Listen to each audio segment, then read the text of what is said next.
శ్రీమాత్రే నమః. మూక పంచశతి ఆర్యాశతకములోని 76వ శ్లోకం నుండి 101వ శ్లోకం వరకు. కుటిలం చటిలం పృథులం మృదులం కచనయన జఘన చరణేషు అవలోకితమవలంబితం అధికం పాతటమమేయమస్మాభిః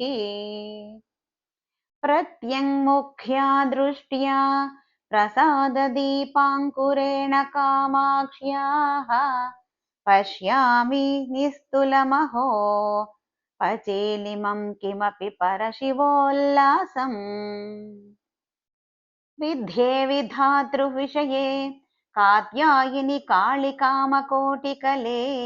భారతి భైరవి భద్రే శాకిని శాంభవి శివే స్తువే భవతి మాలిని మహేషచాలిని కాంచీ ఖేలిని విపక్షకాలిని తే శూలిని విద్రుమశాలిని సురజన పాలిని కపాలిని నమోస్తు దేశిక ఇతి కిం శంకే తత్తాదృక్తవను తరుణిమోన్మేషః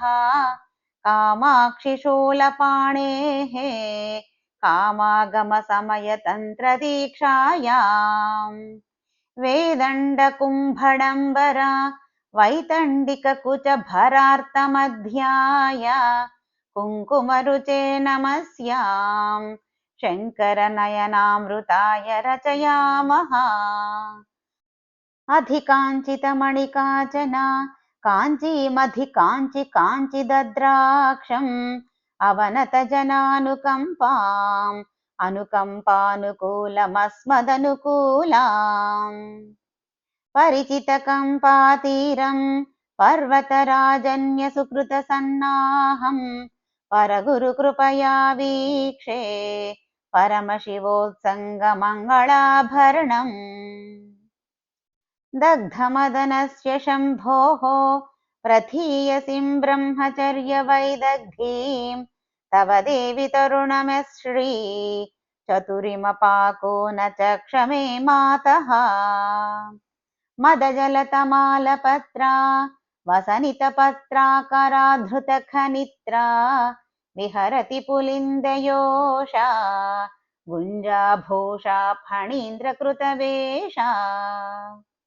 అంకేషు కినీ గీతే కౌతుకినీ పరిసరే చ గాయకినీ జయసి సవిధేంబ భైరవా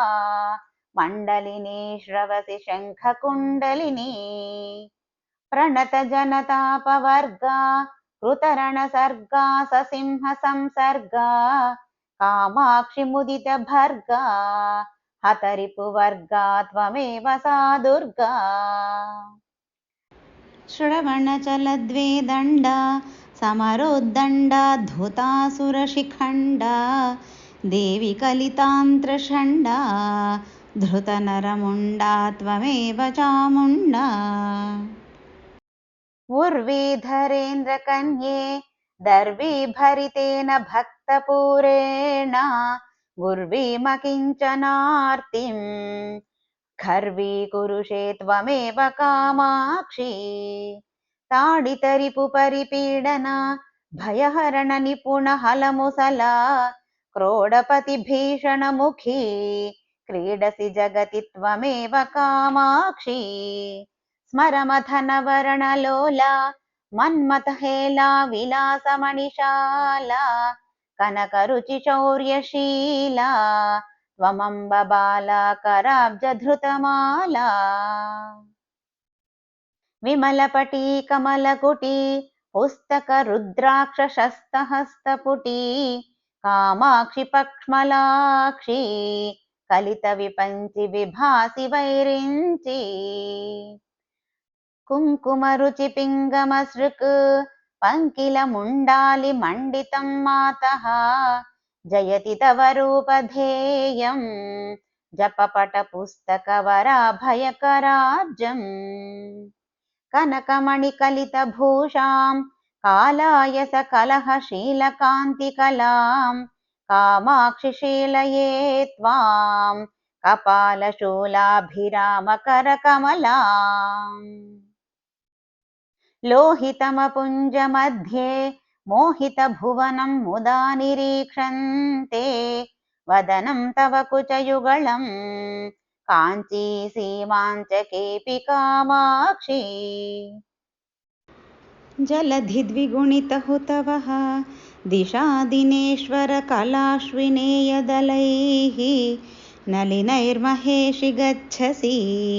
सर्वोत्तरकरकमलदळममलम् सत्कृतदेशिकचरणाः सबीजनिर्बीजयोगनिःश्रेण्या अपवर्गसौधवलभीम् आरोहं त्र्यम्बकेऽपि तव कृपया अन्तरपि बहिरपि त्वं जन्तुततेरन्तकान्तकृदहन्ते चिन्तितसन्तानवतां सन्ततमपि तन्तनीषि महिमानम् कलमञ्जुलवागनुमित गलपञ्जरगतशुकग्रहौत्कण्ठ्यात् अम्बरदनाम्बरन्ते बिम्बफलं शम्बरारिणान्यस्तम् जय जय जगदम्ब शिवे जय जय कामाक्षि जय जयाद्रिसुते जय जय महेश दयिते जय जय चिद्गगनकौमुदीधारे आर्याशतकं भक्त्या पठतामार्या कृपाकटाक्षेण निस्सरति वदनकमलात् वाणी पीयूषधोरणी दिव्या इति आर्याशतकं सम्पूर्णम् जय कंची कामाक्षि मातको जय जय एकांबरनाथ स्वामी की जय श्रीमात्रे नमः।